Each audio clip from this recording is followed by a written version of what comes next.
ndugu yangu Musalia Mudavadi, katika mambo ya diplomasia,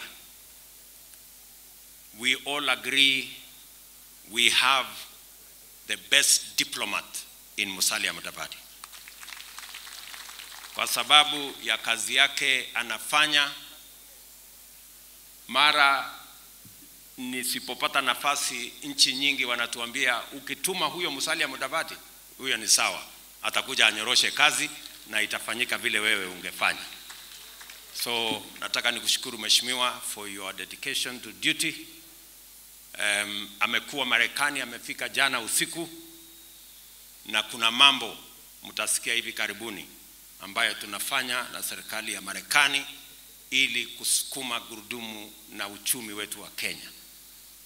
Tunaenda kule Japan kwa sababu tuko na mpango wa karibu dola bilioni 1 na nchi ya Japan wanatusaidia kama taifa, na tunataka kwenda kupanga hiyo kazi.